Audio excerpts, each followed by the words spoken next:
I wanted to show some respect. I wanted to touch glove. He did. He put his hand down to touch glove with me. And when I went to touch glove, he tried to push kick me in the face. And I'm like, Okay. mental tab. I'm not gonna forget about this one. It's fulfilling. It builds up your confidence. It builds up your self-belief. It reinforces the knowledge that you can go through obstacles and you can learn and you can come out of it like better than when you get into. And this is the message, and this is the lesson the coach should always try to convey to the students, right? Like, hey, you came in one way, you're getting out of it stronger, better.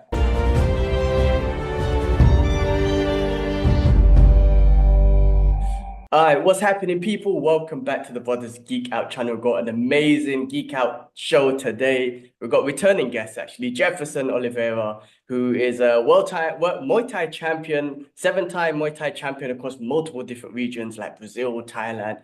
And then most importantly, when I was in Hong Kong, he was my Muay Thai coach who taught me a lot about Muay Thai and fitness. How you doing, brother? Long time. We ain't spoken in ages. Yes, but I'm good. I'm good. Yes, indeed. Last time we had a catch up was a few years back, eh? Yeah, it was. I think it was when I was in Singapore. So a proper catch up. I think it's been like four years or something, man. I know we talk on Yeah, Instagram here and there, and I've been following your journey and everything. But everything's been good. You're still in Hong Kong, obviously. How's life in Hong indeed. Kong, man? Yeah, Hong Kong is good. Uh, things are looking positive, are picking up, people uh, uh, happier, more motivated, COVID was really tough in Hong Kong, and was really tough. The economy, the morale was down, but I can see like lots and lots of like foreigners moving in, lots of people that came in actually during COVID.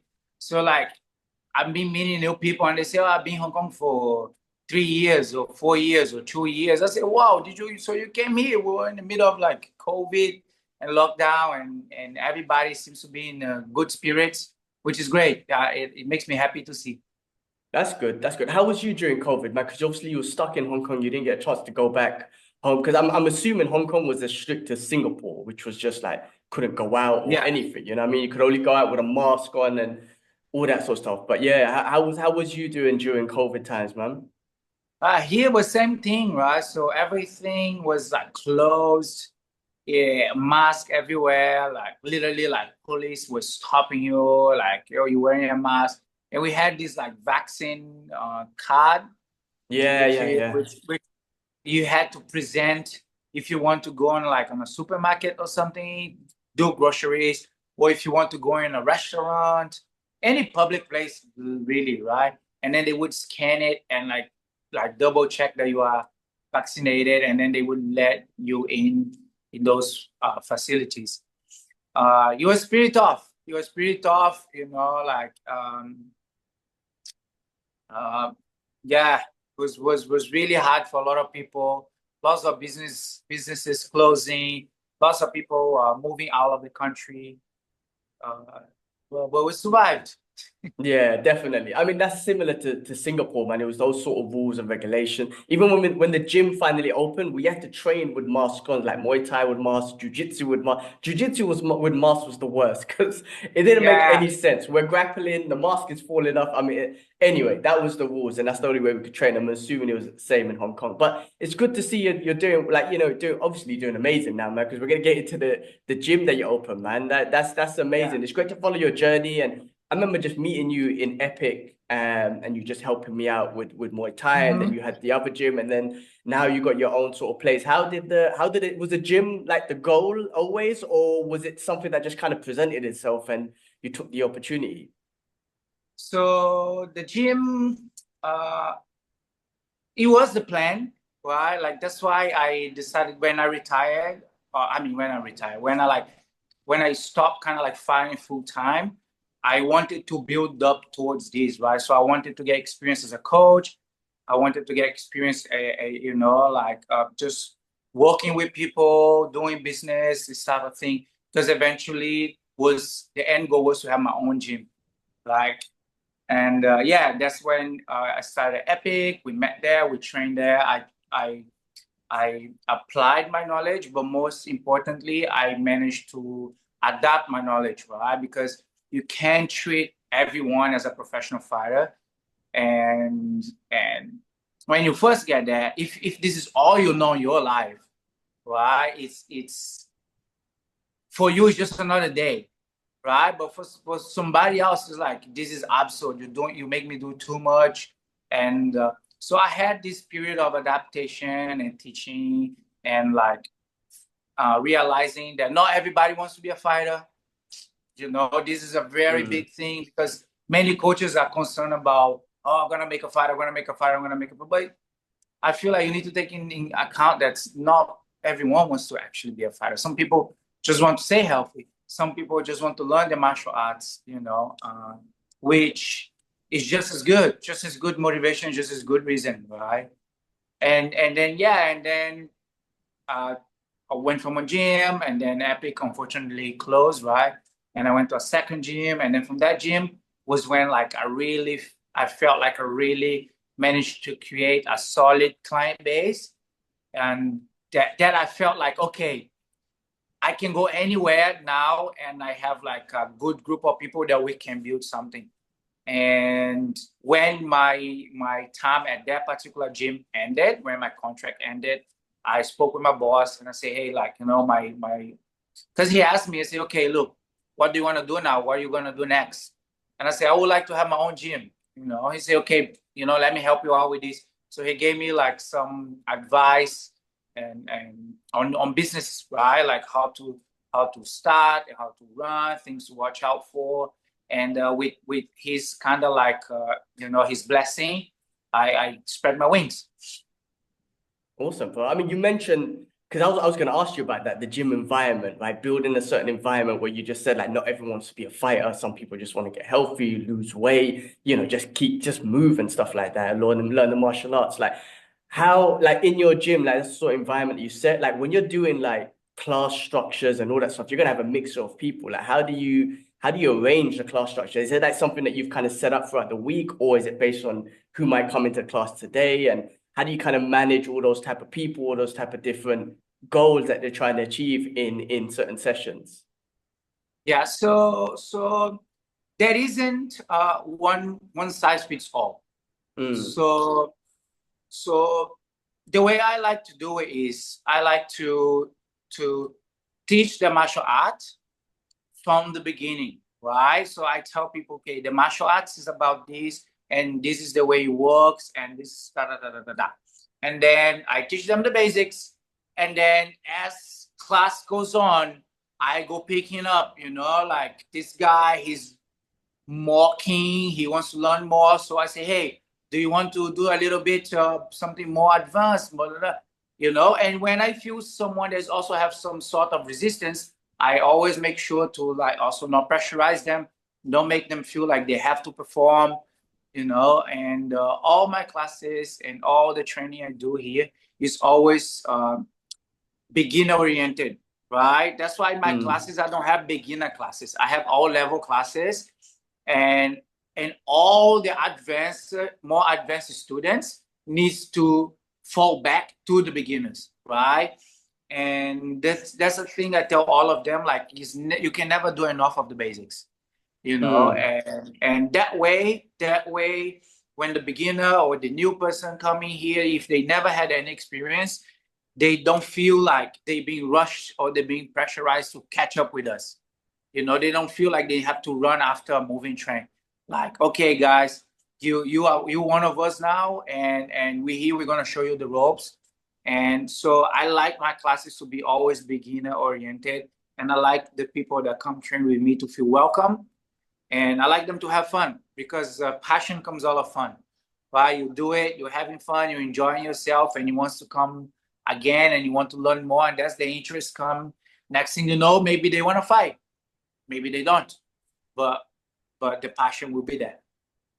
yeah, definitely. One of my old, when I first started martial arts, one of my old shifus used to say to me, like an expert technique is done an expert technique is a beginner technique done perfectly. And it's great that you kind of Mm. had that mind, because I feel like people just want to, like, even with myself, like I do sometimes find myself like wanting to learn certain moves or get to a certain area, but without knowing the basics properly and everything, Mm. just trying to move up. But I remember when I first trained with you, one of your first, and you were saying that was the beginning when you started coaching, like one of the first things that you did was like analyze like the way I train, my body structure, my skill set, and all that sort of stuff. And then you found, like, for me, what sort of techniques would work. I remember the leg kicks was one of the main things you kind of Yes. taught me, Yeah. like my structure, my size, all that sort of stuff, like leg kick. And that's something I've taken away forever. Like, and I feel like Mm-hmm. even like, I mean, I've been training Muay Thai for a while, many different amazing coaches and stuff. But what I have always loved about like certain coaches, like, and training methods like yourself and some other ones, is like, it's not all about just kick the bag 500 times and break a sweat and all that sort of stuff. It's like really kind of breaking down, like, this is you it's going to be your Muay Thai as an individual. Mm. And you kind of you help me find that in myself, like with certain skill sets and stuff. And it sounds like you're trying to help achieve that for each individual, like find your Muay Yeah, Thai style. absolutely. Absolutely. This has become my whole methodology, right? This now with as the years went by, this has become my whole methodology, and this has become something that I am known for, right? Because it's the same thing I like to tell my students, like there is no right or wrong technique. It doesn't exist. That is better and that is worse.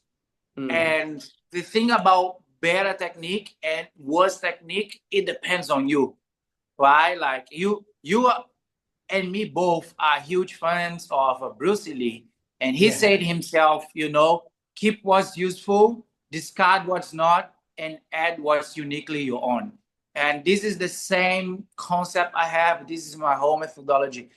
I teach the technique, and then you learn the things, you learn the basics, you learn the standard, and then from there on, with those tools, you see the things you can do better. You see the things you can have better mastery on it, right? And then obviously, always trying to keep a good balance between the things you are good at and the things that need some polishing, need some improvement, right? Because you don't want to only do the things you're good at, and then you have this huge gap on your skill set, on your toolkit, right? So that's the whole methodology I've been developing these past years, and it's been good. It's been very productive because I'm having like new students and lots of people training with me, and I can see the progress is so fast. It's really so fast. I put a guy in front of you, he's been training for 6 months, and you're gonna say, "Oh, this guy been training for 2 years at least." You know what I'm Nice. saying? So Yeah. like because I give them this freedom, right? And I don't clip the wings. I don't say, "Don't do that. That's bad. This is my style." No. Okay, bro, this is the moves, this is the techniques, these are the techniques that are better, these are the techniques that are a little bit less common. You could get something that not necessarily very common, but you can make it your ace card. You know what I'm Yeah. saying? I'm not known for doing spinning moves or jumping moves, but that doesn't mean that someone can take it and make this like the special move, right? So Mm. so so it's a little bit of like letting the student find himself, then me try to replicate what I do into my students. Yeah, that makes sense. That makes sense. And you mentioned something earlier as well, which I'm sure gives a lot of ease in the environment, is like not forcing anyone to fight. Like you're here just to learn Muay Thai and fight. I mean, like I said, I've been training around for a while, and all respects to all coaches. A lot of times, but a lot of times, just like, just fight. It's okay. Like there's no really like concern about, wait, should I let you fight? Like let me just see how your skill set is. Like really concerned for the individual. And that's something again that you did with me.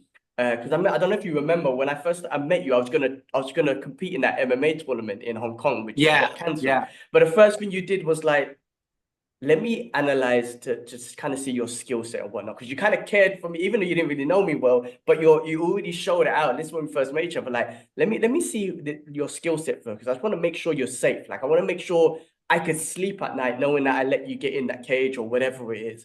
But it's just like, and you said it in the beginning, right? You came in as a fighter, but you had to change that mentality almost immediately. Like, Did you learn that from someone? Is this something that you learned that from, to be like, let me change first before I get into it, before I start coaching? No, not really. To be honest, was like trial and error, which unfortunately happened. You know, like I got people, I pushed them too far, and they walked away. Uh, I mean, it's a learning curve, right? We human beings, and it is how it is, right? Like some people, I say, okay, you gotta skip rope for 15 minutes for warm up, and people are, wow, 15 minutes is too much. I say, no, it's not too much. I don't care, do it, right? And then obviously, when people is paying you by the hour, and you're taking 15 minutes of the hour to skip rope, they'll be like, hey, bro, like I'm not having fun. You know what I'm Yeah. saying? Yes, yes, yeah. So people need to have fun. This needs to be an enjoyable experience for them. And this was just part of me maturing as a person, but also part of me maturing as a coach and learning that I don't need to force on people the way I want to do things, right? Um, and yeah, like I just check on the people's interests. I check on the people's uh, ultimate goal. Some people they want to lose weight, which I think is maybe not the best reason to start Muay Thai. I mean, if you're starting Muay Thai is a good thing, but if you go to lose weight, there are many different ways that are more effective and less time consuming, right? Mm-hmm. Um, if your goal is solely only to lose weight, right? If your goal is to lose weight but learn something new, now we're talking. Yes, yeah, Okay, yeah. I will teach you something new. We're gonna have some fun, and on the process, that transformation will happen. But if someone come to me and say, "I don't care what I have to do, I just want to lose weight," I say, save yourself time and save me time. Like there are other ways, there are other professionals that can assist you with this. I'm happy to link you up with a professional that can be more effective. This is not what I excel at. Like not that I can help you people lose weight, but that's not my main goal. That's not what I'm looking for. Right? I'm looking for the person that wants to learn, that wants to master a technique, that wants to try something new, that someone that was scared of doing any martial arts for like 10 years, and now they stepping out of the comfort zone to try something new. And I want them to have a good experience and be like, oh, hey, actually that's not so bad. You know what I'm saying? Yeah, yeah, that's so important, especially like Muay Thai, because like Muay Thai is one of the most beautiful martial arts. It's one of the most, it can be, if you look at videos, like the most violent, right? It's the most effective in the sense of a striking and whatnot, but to make you feel comfortable, especially they're scared of like contact or whatever, to make you feel comfortable to like try this art form. You don't have to go down that line. But also like what you just mentioned, I mean, I think it speaks on like your humbleness to be like, listen, like I want to help you. I don't know you, like for example, but your goal is to lose weight. I want to help you. Let me introduce you to someone who can get you there faster, be it through diet or other training. But like with martial arts, especially with Muay Thai, there's like you said, there's a skill set, man. You got all this knowledge on how to move your body in certain ways and all that sort of structures and angles and stuff, and you want to share that with people. Otherwise, you could, if you wanted to, you could be like, yeah, yeah, cool, no worries, sit in the corner, just do 500 kicks, you'll lose this many calories or but I guess that again, that's something that shows that your humility on how you want to help people and stuff, which is also awesome. And it's the environment that you want to build in your gym, right? Yeah. That's the community I'm striving for, right? Now that I have expanded my gym, I've expanded my brand. I'm like trying to build a community. So I would like the message to be clear, right? Like in my gym, like we're not bullies. We are confident. Don't get it wrong. We're confident, and we're gonna stand the ground, but we're not bullies. And Mm. you do see a champion making fun of someone for trying to get better. Yeah, You yeah, know what I'm yeah. saying? Like, and this is the culture, this is the mentality I try to instill in the people that comes to my gym. Like, hey, we're here to help each other. We're here to learn. If we need to come up, pick a couple steps down to match someone that's less experienced, we will do it. You know what I'm saying? Like, and whether I'm here or I'm not, I want this methodology, I want this culture, I want this mentality to go on with or without me. I don't want people to just act like this because I'm around, right? And I feel it's been working. Like I have a really solid group of people right now. They are training. They some of them want to fight. Actually, at any moment we might end up being interrupted because the fighters went for running, so they might come Okay. back, 15 minutes, 20 minutes from now. But yeah, like I'm supporting people. Some people just want to train for fun. Some of the guys they want to fight, but at across the board, we respectful. We encourage each other in however we can. That's awesome, man. Because I mean, like I've talked for myself. Like I've moved around the world and stuff, and then one of the first things I try to do is find a gym in every time I move. But I'm not gonna lie, I always get nervous, man. I always get nervous before the first because of that, right? Because of you don't know the environment there, you don't know the kind of ego with different people, and yeah, I've been training for a while, so I have a little bit of skill set, be it in striking or jiu-jitsu. But sometimes when people see that, they just like immediately certain people's egos take over, and then I'm end up in a gym and I'm competing with someone. It happens in jiu-jitsu all the time. I walk in with my purple belt and I'm like, I'm just here to learn. And immediate people just want to kill me. And I'm like first class trying to defend myself. You know what I mean? They kind of see me as a threat. And it's always been difficult, but it's nice to know, like, that's the environment that you got. Like anyone can come from anywhere. It's like, guys, we're not here to, like you said, we're confident in what we do, but we're not bullies. So Yeah. come and train. And I think that's important. It's an important environment to have in the Yeah. gym. No, What about absolutely. Yes, go no, go on, go on. on. No, I was gonna So say no, sorry, but you carry on. that I was gonna say that I agree with you, right? Like if when I started this gym and I started this brand, I wanted to do something different. Well, you know what I'm saying? If you got to go to a gym to just spar hard and hit each other and do 100 jab and 100 cross and 100 kick, it's easy. There's one just in a 5 km radius from me. There's maybe 20. You know what I'm saying? Like, so I wanted to offer something different. You know what I'm saying? I wanted to offer something like, okay, you come here, have a laugh. Don't mistake it. Don't think that we do not take this seriously. We take this very seriously, But the atmosphere is less heavy, and like I don't have any, big dogs in my gym. Everyone helps everyone. If anybody comes here with this energy, I shut you off very fast. Yeah, that's super important, man. Where did the name come from? Viridian Gym. Did that come from anywhere specific or Yeah, of course, of course. So it came from Pokemon, right? Like I'm a big Pokemon fan. I've always been a big Pokemon fan. And when I play Pokemon, my favorite type is ground type, right? And the city in the Pokemon world, in the city that specializes in ground types is Viridian City.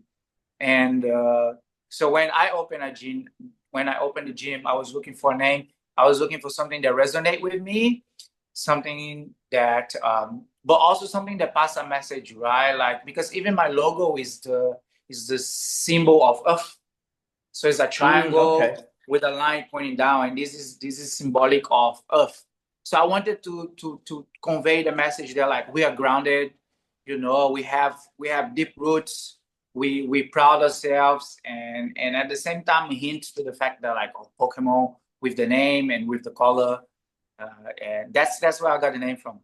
Man, that's awesome, man. That's awesome. I mean, like just that philosophy behind thinking of a name, because I'm sure a gym name, you could just put your name, right? Jefferson's Gym or whatever, but to put so much thought behind it, again, just kind of shows how much you care for what you're trying to do here, with the environment of the gym. Where in Hong Kong is it located? Is it on the island? Is it in Kowloon? Where's it located? Yeah, it's in the island. I'm in Shenzhen. So I'm Shenzhen, just on okay. Hollywood Road. Yes, I'm just on Hollywood Road. Actually, close to Menmo Temple. So Menmo Temple is a well-known place. Lots of tourists, lots of people come. So I'm like basically across the street from it, which is it's easy place, safe. Always buzzing with people. There are bars and activities going on here, which is nice. That's awesome. All right. Well, hopefully everyone check it out. I've got your Instagram handle there, so I'm hoping that people go check it out. Your description, everything will be in the description to check it out. I did want to ask you about, because obviously owning a gym, running classes, thinking about everything that we've had to talk about. There's like a mental health aspect that I'm sure you manage, you know. Nobody sees the background stuff, right? Opening up a business and everything that you have to go through and everything. Like, what is like one of the things that me and my brother do when we talk on a podcast is like we always kind of talk about like our mental health, right? Yes, from the podcast, if you follow, there's fun stuff. We're going to movie premieres and all that sort of stuff, but nobody like ever knows the stress that goes behind doing everything. Like, and I'm assuming it's definitely going to be the same with what you're doing as well. You're dealing with literal like the business of the gym, teaching people, and you're dealing with a whole bunch of different human beings and emotions and whatnot. But from your perspective, like your mental health, how do you manage that? You know what I mean? Like how do you manage those stresses and all that sort of stuff? You seem like the calmest guy in the world, bro. But I'm sure there's this stuff going on and you have to manage it. What's your sort of like message to kind of manage that? Well, it is tough, right? It is tough. You have the oh, like on the business side, right? On the business side, you have the pressure of keeping the doors open, right? Like you have to make sure things are running. You need to make sure bills are paid. You need to make sure rent's taken care of. Laundry is done, and etc. You need to run marketing ads and things like that. So, on this sense, it's just like any other business, right? Bills come, you have to handle it, and that's what it is. On the inside of the gym, by here dealing with people, meeting people, I feel it's a lot easier because I leveled with people, right? Like I don't Mm, come up to people like, hey, I'm the owner, I'm the boss. mm, There are people that come train here, they don't even know it's my gym. You know mm. what I'm saying? Like they come and say, hey, how are you? Nice to see you again. Hey, have you been learning some moves, some technique? I want to see it. Like, and people come and train and they just have a good time. And then sometimes they say, oh, is this your gym? I didn't know it was your gym. I've been coming here for the past 3 weeks. I said, forget about it.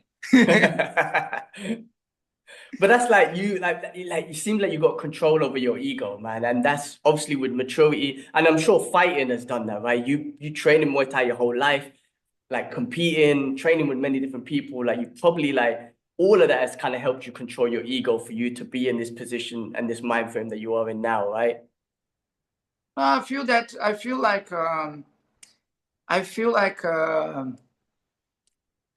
given my lifestyle, like I left home very early and I travel all over the world and I fought all these like fearsome men that nobody knows about, Mm, but they were tough.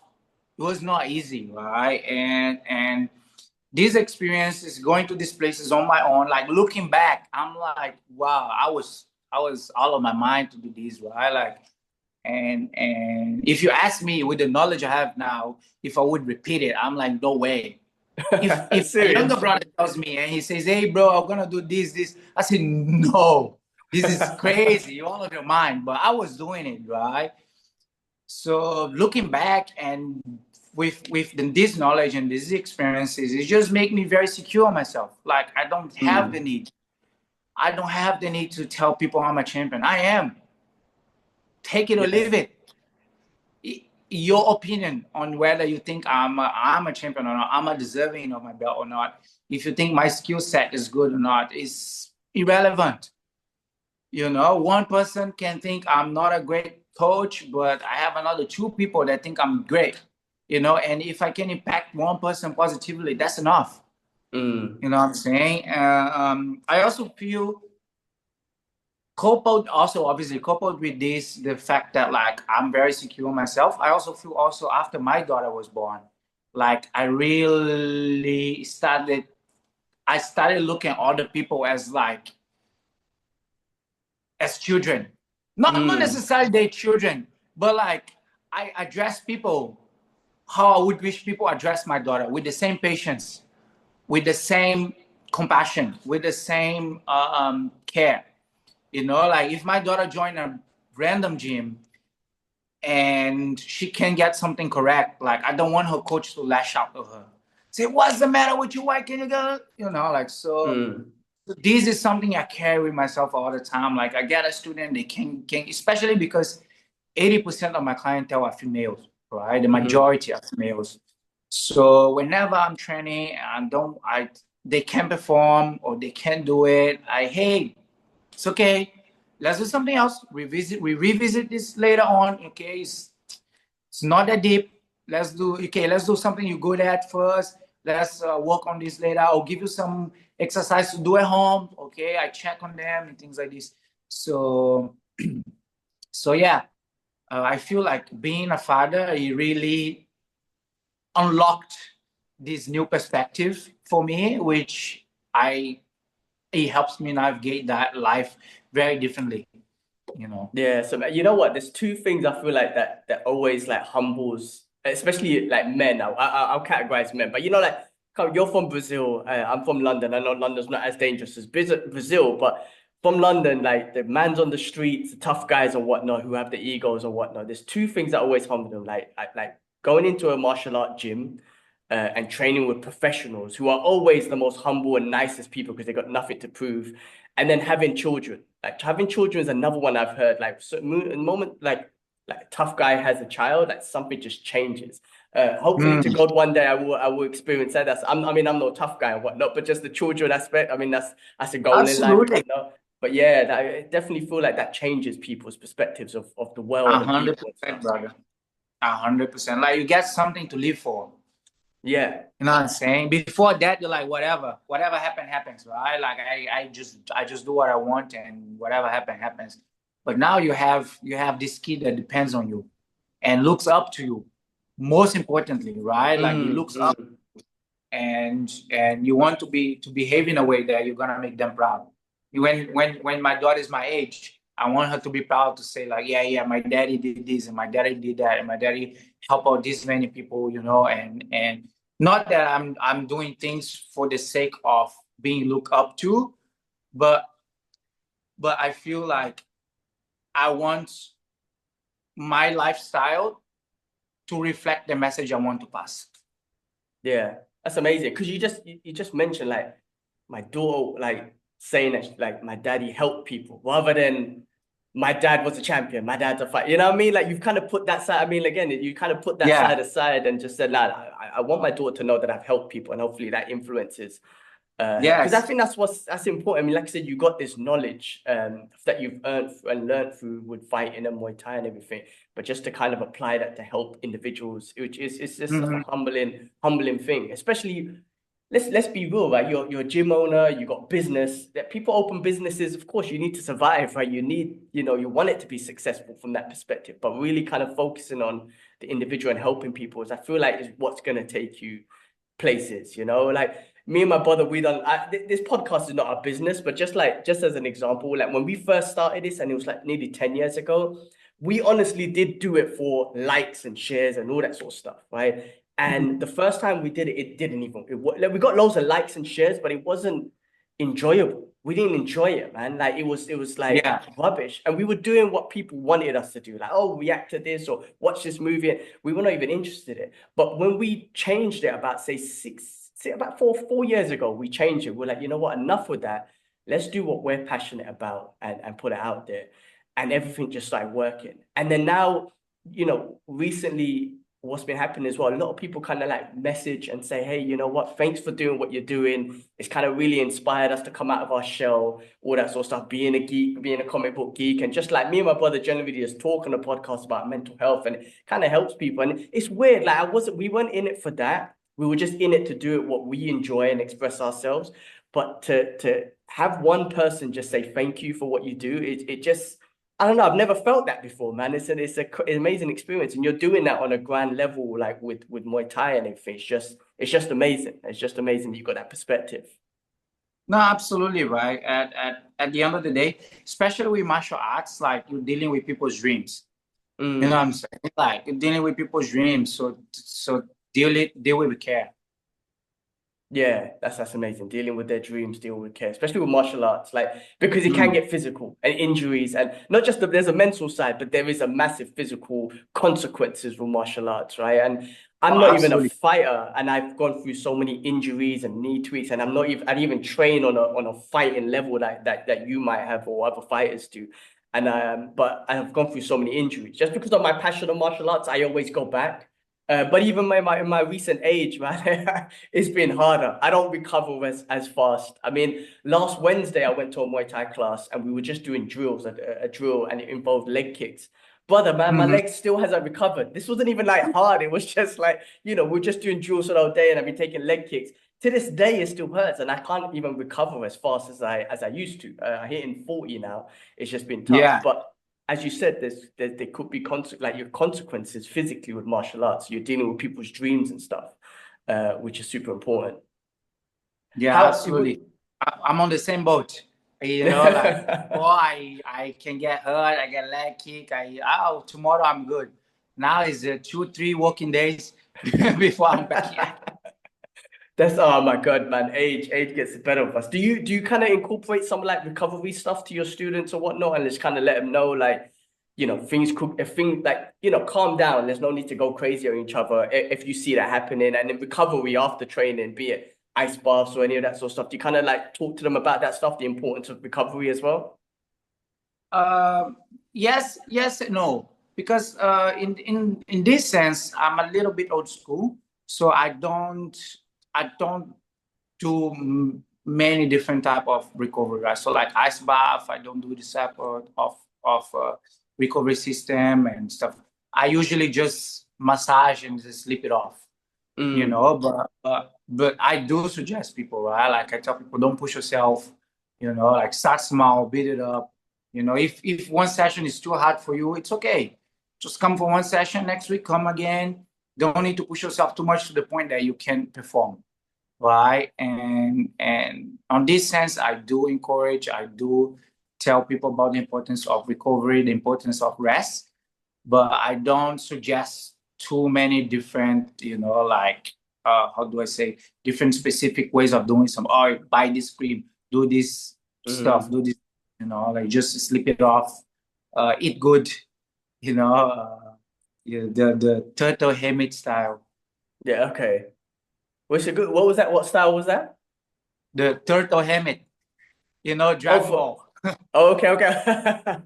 Well, let's get into some of the comic book stuff, man. But before that, it's interesting because you're saying basically, like, if I'm understanding, like, you're incorporating that through your training, like, not pushing anyone unless they want to be pushed, but that hard where you can, like, your recovery doesn't have to be that hard if we train efficiently and effectively. It's based on your body, right? That means you can come back tomorrow rather than I kill you today and then you don't come back till next week. You can kind of have like an efficient session every time to come back every week. Yeah. Um, but like, you've been keeping busy with the martial arts, the business, the Muay Thai and everything, but you also do loads of other stuff. Like you've been doing like is it Kendo, like the sword practicing and stuff like that? You got really invested in that, right, as well? Yes. It's Iaido. How do you say it? Sorry? Iaido. Iaido. How did you get into that, and where did that passion come from? Actually, so I have a student, and I think he's on late 60s, early 70s, and he's really into it. He practiced it a lot, and then whenever we had a Muay Thai session, I would correct his technique. I say, okay, you need to use your weight this way. You shift your weight, move in a way or not. You use your body. You need to angle in a way or not. And then he would say, oh yeah, this resonate with what I learned at Yaido. And then he started speaking more about it, and I started picking some of the interest. And then next thing I know, he's coming in, and he's bringing his sword, and he's showing me some moves. And then I liked it. I liked it. It was pretty cool. And then he invited me to go to his school to try one time. So I went, I tried it, and I liked it. I practiced for about 2 years, like no stop. I did some gradings. I got some gradings.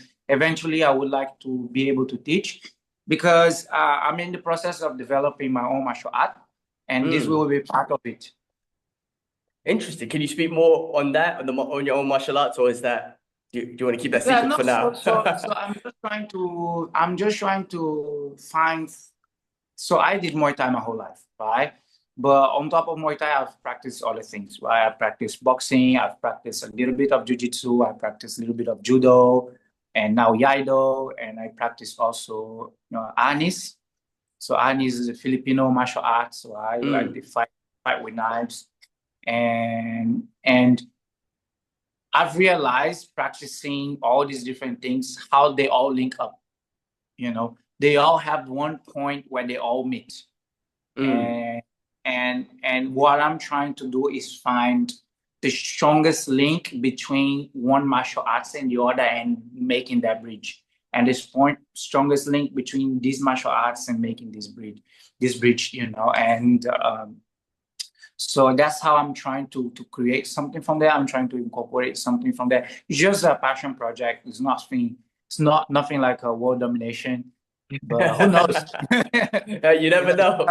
Project. I feel there are room for growth, and there are possibility for creation, and the way I envision it starts with weapons, and it ends on hand-to-hand combat.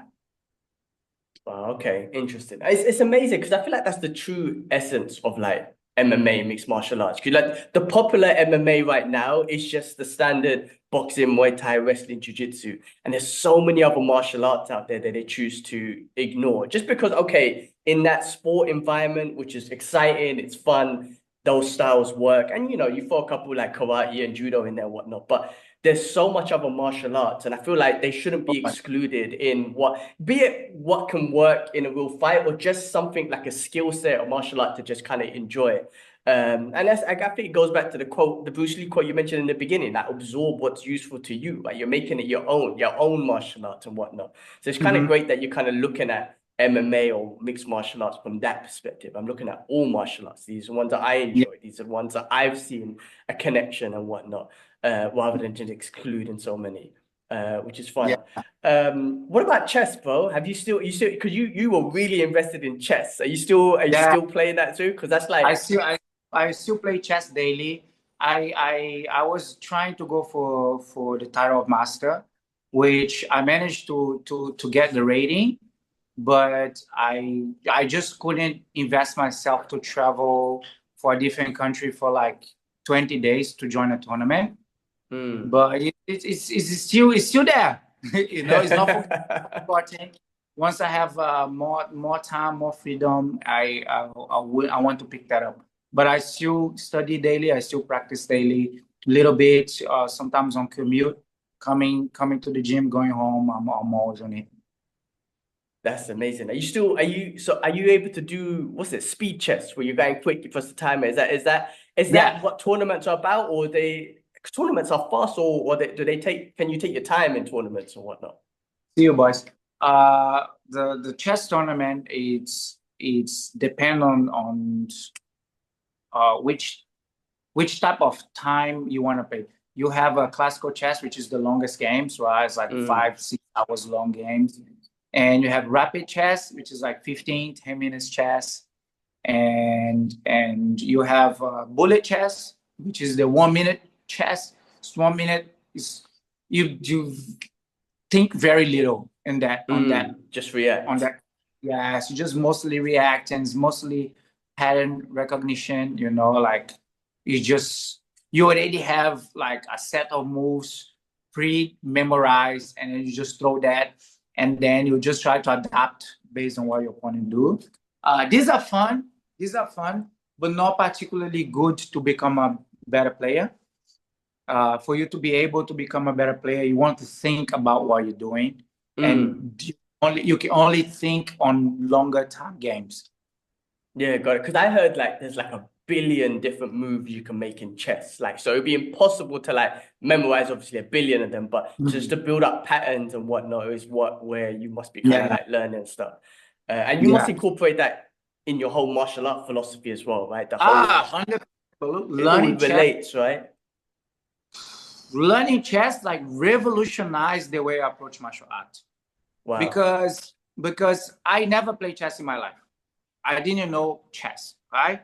And then in the space of 2 years, I went from somebody that don't know the rules to a master level player, right? I got over 2,000 rating, and I'm like, okay. And at first, I applied to chess the routine I got from fighting. So I would wake up at 5 a.m. instead of going running, I would do puzzles. And then I do puzzles for half an hour or 45 minutes. And then after 45 minutes, I have a small break. And then I go for studying openings. I study openings for another 15, 20 minutes. And then after doing openings for white, I do openings for black for another 20, 15 minutes, 30 minutes.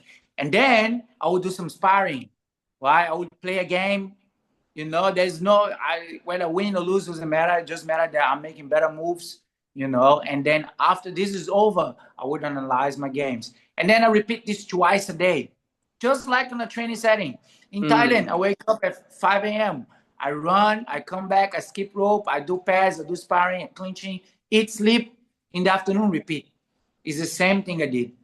But one thing with chess that my coach, because I got a chess coach, right? My coach used to say, I don't want to teach you the moves. I want to teach you the ideas. If you know the idea, you will find the move. Even if he never taught me the move. Nowadays, today, I can play any chess opening of any piece because I know the idea of the game. The idea of the game, what is the basic concept? Develop your pieces, control the center, right? Have good synergy, okay? Safety of your king is a general idea. So if you learn the idea, doesn't matter the move, you will find what's the best thing you can do. And chess it's a game, it's a sport that is heavily based on theory. They take games for 100 years ago, 200 years ago, and they find the pattern, they find the best moves, and they theorize on that, right? And I took the same concept and I put into martial art. When I teach my students, I don't teach them a move to copy. I teach them the idea, right? Why you want to punch that way, why you want to move in a certain direction, why you want to do things that way. Because once my student understand the idea, they can pull the move. It's easier to teach them the idea and the concept, what we're trying to achieve, than to tell him to show a move and tell them to copy. Because if I just show them to copy, they don't know really what they're trying to get with that. The balance is off, the weight is not distributed correctly, blah, blah, blah. But when I tell them, hey, you want to kick with your shin, you want to aim at the hip, okay? You want to get out of the center line. You don't want to stay on the center line. If you try to kick in the center line, you could get punched. Step out, let space so your leg can travel more. The person understand the idea, they understand the concept. What is the purpose of the move? They learn it like this. So learning chess revolutionized the way I teach Muay Thai, and the results show. The results show because I get people that never trained Muay Thai before, and they get up to speed like super fast. Amazing how you explain chess in that way. I've never heard it in that way, man. And I'm sure it goes deeper. And for you to do like training camps or like almost like training camps in chess is just kind of amazing. And it's great how chess is like popular now in the way. Cause like, do you remember movies back in the days? Like anyone who played chess was like a nerd and all that sort of stuff. Yeah, you know what I mean? It was just not good publicity. But the fact that like world champion fighters such as yourself and loads of others and whatnot, the Gracie families, all heavily invested in chess. Now it's just like a really, you know, it's an amazing thing to do for the mind, for strategy and all that sort of stuff. Super good. It's super yeah. good. Well, I mean, it's good. It's good. I mean, like even with like the comic book stuff, the anime stuff, like again, back in the days, you had to be a nerd, you had to be all that sort of stuff. But nowadays, it's you know, it's people can express themselves better. It's like I don't care what other people think. But you mentioned earlier, you know, your gym's name is based on Pokemon. I didn't realize you're a massive Pokemon fan, but you're more of an anime. Tell me if I'm wrong. Like you're more of an anime fan than you are like the Western comic books, like the Marvel, DC. Correct. Or yeah, okay. I'm Nice, more of an anime guy.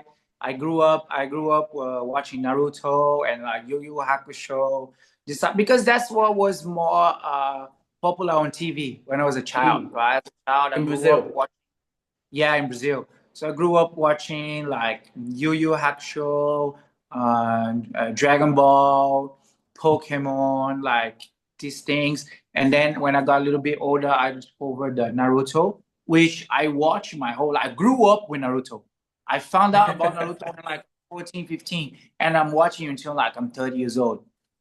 So I'm a really big anime guy, and I like my games, I like my stuff, and like I say, right, like I'm not concerned about uh, what people think of me because I'm confident on myself, and Mm. like, and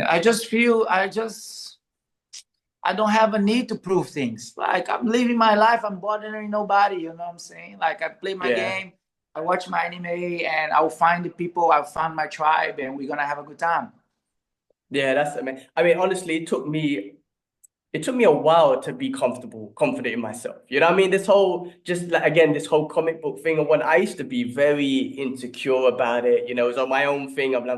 And I think I would say the last 10 years, and I think the podcast helped me. Like, obviously, I'm putting it out there on the internet. Was just like, that was my moment. It was like, I don't give a F what anyone thinks, because Mm, like, mm, like you said, I'm living my life. I'm not hurting anyone. And me trying to act like someone else or be like someone else it's not getting me anywhere in life. The more I be absolutely. myself, it's where it kind of takes me in life. What's your favorite anime though? Is it Naruto because you literally grew up with it, or do you have a favorite? Oh, like all-time favorite is Naruto. Yeah. Mm, More recently, I've been quite obsessed with Jujutsu Kaisen, which I okay. like a lot. Jujutsu Kaisen, and after I finish Jujutsu Kaisen, I'm waiting for the next seasons to come out. But I started watching also Demon Slayer, which is also quite fun. Um, yeah, but yeah, I always keep coming back to my Naruto stuff. Naruto. Now with the rise of popularity of Dragon Ball again, I reconnected back to Dragon Ball. I say, okay, I'm gonna rewatch this whole thing again, and Yeah. and and I will watch it like chronologically because on TV, at least back in Brazil, the episodes were shown at random. Mm. They don't follow like episode 1, 2, 3, 4, 5. Now they just show random episodes. So I grew up watching it, but I grew up watching random episodes. So now I'm like, okay, I will watch the whole thing properly. Yeah, Yeah. I need to get back into Naruto. Because my brother, I was a Dragon Ball guy. I grew up with like Dragon Ball and like Fist of the North Star and those ones. And I Mm. got into Naruto finally. My brother told me I got all the way up to Pain. The Pain Yeah. guys or whatnot. And then the connection I was using, like the site I was using died. So I need to find another source. But I did get once I was in, I was invested in Mm. Naruto because it took me. It was more than and all the anime, a lot of these are like that. It's more than just like the powers and the martial arts. It really gets deep with Naruto and the type of character, the outcast that he was, and how the village looked, bad upon him, and how he just wants to help people and stuff like that. It just goes beyond that. It gets really emotional and stuff. Yeah. I Really. mean, spoiler alert. I think my biggest emotional one was when what's his name, Jiraiya, when he Jiraiya. died. I couldn't believe that. Like that, it really gets like that. That one really got me. I couldn't believe the way Yeah. Jiraiya went out. Yeah, Naruto is one of the best. But I grew up with Dragon Ball and Fist of the North Star. You started playing that Dragon Ball game, right? Sparkling Zero. Yeah. How's that? I bought it. I'm gonna be honest with you. I have stopped it because I started playing Black Myth Wukong, but. How was that Dragon Ball game? Like, cause I played a little bit, I loved it, but I stopped. I need to get back into it. Yeah, it was pretty good. It was pretty good. Like I got it as well. I played a little bit. Unfortunately now I don't have as much time as before. Right? I'm in the gym most of the time, most of the days. But whenever I had some free time, I would play. I beat the game. I finished it. I did all the missions. I tried a little bit of online PvP. Um, it's good. It's good. It's fun. Um, I enjoy that. It's nice to see the games getting some love and getting new Mm. fans, and especially things like Dragon Ball getting like essentially revived, Yeah, right? yeah. All over the place right now. The popularity was over the roof, which is good. Like makes me happy to see. Like I have kids class here, right? And I have some kids. They're like AEO, and I say, "Coach, I'm Gohan." I say, "No, I'm Gohan. I've been Gohan before you born." Nice, so, nice. so Because it's they nice. brought out the new Diama as well. Are you gonna start following that as well? The Diama show or the new one they brought out? I haven't watched yet. I haven't watched yet because, like I said, I'm watching chronologically. So I'm still in the Dragon Ball Z, and I think I have a long way to go. But eventually, Mm. I will watch the Dragon Ball Dam as well. Yeah, I mean, you mentioned like teaching the kids and stuff. But by the way, are you cool with time? I know you're going to train your fighters or what. How are you good with time? Couple like 15, I'm 10 more good with minutes. time. I'm good All with right, time. anytime, just say, bro, gotta go, anytime. But I was just gonna say, like, I was just thinking about that, teaching the kids, and just kind of relating it back to Dragon Ball. I teach my little nephew and niece. They want me to teach his father, who's a good friend of mine, want me to teach some Muay Thai and some kickboxing. So I said, look, I could teach you the ever so basics. I'm not a teacher. The best thing is I could teach you basics. Then I recommend you take them to a club who will have like a curriculum and all that sort of stuff. But what you just mentioned is like with the boy, he loves Dragon Ball. So I keep referencing that. And when I need him to push, I'm like, bro, you need to turn Super Saiyan right now. And he really like Yeah. feels it and he tries to scream and They got get the locked Super in. They Saiyan. got locked in. Indeed, Yeah. indeed. The same thing, right? It's the same thing. Like I chat with the kids and we laugh and we have fun. And I'm like, guys, you gotta push yourselves, Like I say, you see them. They push themselves, don't they? They train hard. They go to the hyperbolic chamber. The hyperbolic Yeah. chamber here. Let's go now. So it's nice, And they 8, they 9. It's the healthy connection, Mm. I mean, what else can you ask for, right? And now I'm about to start including chess classes as well in the gym. Oh, I think amazing. Okay. yeah, it will be a first like a martial arts gym with like chess class. But I think the students can benefit from chess. Yeah. I mean, what you just explained earlier, I mean, I'm sure that it definitely can. And that would be an amazing thing, like to just people to kind of I don't want to say chill out because obviously stress, there's a lot of thought process, but really kind of chill out and play chess and they're still working on them, like not knowing that they're still working on martial arts strategies and strategies in life and whatnot while they're playing chess. And it's great that again, Absolutely. you as a role model is kind of like, like exposing them to that sort of stuff. No, absolutely, absolutely. And there is a sport, it's called chess boxing, right? It's I've seen some of it's the a clips on real thing. Instagram, yeah. It's a real thing, right? Like they do one round of boxing, one round of chess, and you win either through knockout or through boxing, like scoring, or by checkmating your opponent, right? It's a real sport, right? Okay, I'm not going that far to do two things in one session, but I want to introduce you slowly. We have in our normal weekly schedule chess classes. Mm. I have lots of students that play chess, that like chess, me included. I have the space. All I need to do is just put a couple of chess boards here, and everybody can have a good time. And I know the basics, so I can share the basics with them. And if who knows, if one of my students want to take chess seriously, I'm happy to refer them to an actual proper coach, a grandmaster or international master or something. But for the basics, for fun, for the mental elasticity, I know enough to share with them. So that would be nice. I'm sure there's some sort of benefit of like the boxing chess thing, like meaning like you're exhausted when you're exhausted and you've taken shots and whatnot, you're breathing heavy, and now you're trying to like, all right, calm my breathing down, and now you're trying to think. Because like when you're exhausted, I'm sure it's hard to kind of think, right, on a strategic level or whatnot. So you're kind of helping them like during rest time and rest minutes or like calm your breathing down, relax, and it's time to think and whatnot. So there must be some kind of benefits between merging those two things together. No, absolutely. I mean, it's scientifically proven that after your brain is oxygenated, you can think clearer, you can think better, Mm. you sharper, right? Maybe for round 1 and 2, you can do really good at chess. The thing is, gas out, there goes all your oxygen. You're getting checkmated in 5 moves. That's Yeah, it. and But in the ring though as well, right? Once you gassed out in the ring, it's like one of the worst enemies, right, to a fighter must be like his wow, cardio, right? So both perspectives. yeah, but it's fun. It's fun. It's two sports. It's two disciplines. They are wholesome.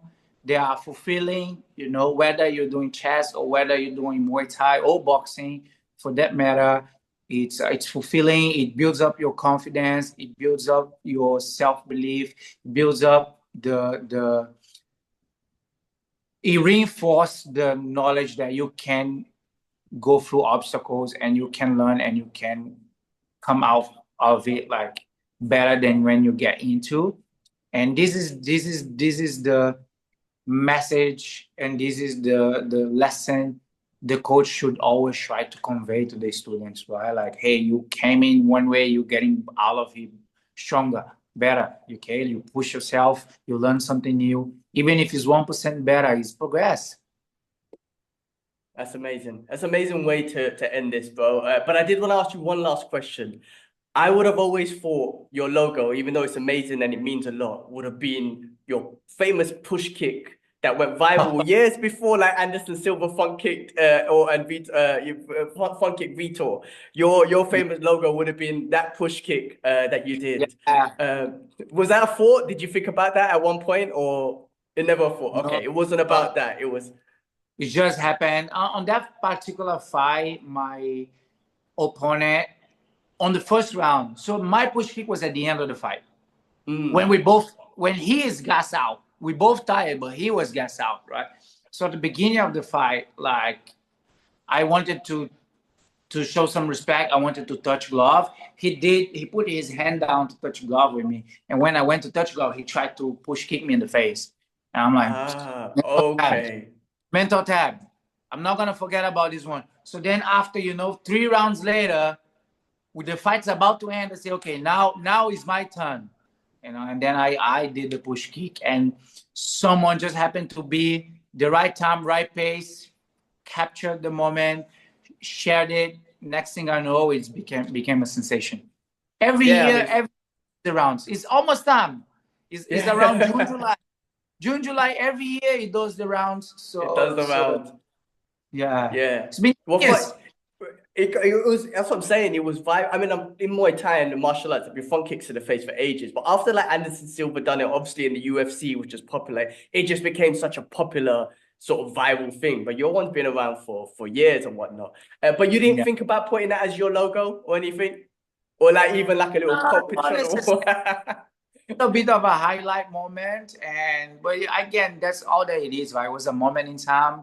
It happened to be like, again, right time, right place, but it doesn't even reflect who I am, because honestly, this is not even a technique that I do too much. You know what I'm saying? Like I just did it because at that time I went, okay, you want to do it to me? All right, now let's turn the tables. But if I go in a fight and I'm fighting with the opponent, and the opponent is like fighting respectfully, you know what I'm saying? Like he's doing his best, he's going for it, like 110%. If I slack off, he will knock me out. But there is that gentleman agreement. Like I'm not gonna do things that are disrespectful to you, because in Thai culture, putting your feet in someone's face is the most disrespectful thing you can do. And I will respect you, but if you want to disrespect me, I'm gonna top it. You know what I'm saying? So that's essentially what that moment represents. And this is not this is not the lesson I want to convey to the kids. You know what? I know I said I'll let you go, but you touched on something so important, how Muay Thai is a gentleman's sport, like the sport of Muay Thai. Because it can, I mean, look, MMA and one championship makes it fun and all that sort of stuff. You go for the knockout, all that sort of stuff. But the core of it, and when you're in Thailand, learn it, as you just said, it is a gentleman's sport at the end of the day. They say that same thing with Brazilian Jiu-Jitsu, the Gracie family talk about being a gentleman's sport and this all change and whatnot. I mean, obviously that means a lot to you, right? You just spoke about how much, like, is that something that, you wanted to kind of teach people? It's like, yes, it's Muay Thai, we have the elbows and knees, all this sort of stuff, but you've got to be a gentleman about it, that respect value behind it. First and foremost, you don't put power in the hand of people that are not good people. You only put power in the hand of good people. You know what I'm saying? Because what's the point? We're here to leave things better than how we found them, right? And for you to learn my Jedi secrets, you need to be a good person. Yeah, nice. Nice. Brother, thank you, man. Listen, man, that was amazing. It was amazing kind of for you to kind of express yourself and your martial art and everything in your journey of it. I appreciate your time. I know you're busy, man. I know you're busy. So I'll leave you to it there. For You've having got a bunch of fighters for to train and whatnot. But let's do this again, man. Let's do this again. It's good to catch up with you properly. I know we talk on Instagram and everything, but just to kind of talk properly, it's been amazing, bro. Is there any where can people find you? I mean, you got your Instagram handle here. You got other Instagram channels. Like, can they find you on YouTube, Instagram, Twitter, all that stuff? Actually, I'm on none of that. I'm on Instagram. My gym is on Instagram, and I mean, if you put my name on YouTube, you should be able to find handful of fights. You know, but I'm not very active too much in social media except Instagram. And yeah, just trying to build my gym. So if people want to check out my gym Instagram, that would be great. Awesome, guys. Check it out. Everything will be in the description. Brother, thanks so much for you again for your time, Thank man. you. It's been amazing. We'll Thank you catch up so much soon. for having me.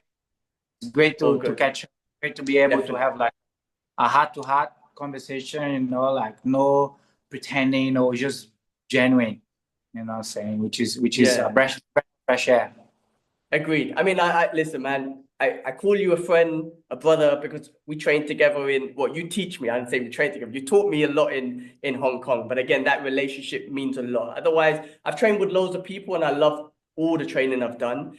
But there's certain amount of coaches that would always kind of like, and I'm pretty sure you know that will stick with you. And it wasn't because of the training value, it was more of the human value. And that's Mm, what I felt with you from when we used to train in Hong Kong, which is why, yourself, D'Angelo from Brazilian Jiu-Jitsu, was it mm, D'Angelo? Yeah, but he's moved to yeah, Australia. They always yeah, had that human value, and that meant so much more to me in life, especially as I get older than anything else. So I appreciate you showing me that love, man. Thank you. absolutely. But it's reciprocal, right? Like I have so much respect for you. I have love for you. You're a great guy, and you're the type of person I want to always surround myself with. You know, positive people, genuine people. I mean, life is short, brother. Yeah, definitely, man. Well, let's end it there, man. Thank you so much, brother, and I appreciate everything you do, man. Thank you, man. Likewise. Cheers, bro. Thank Take you. care, brother.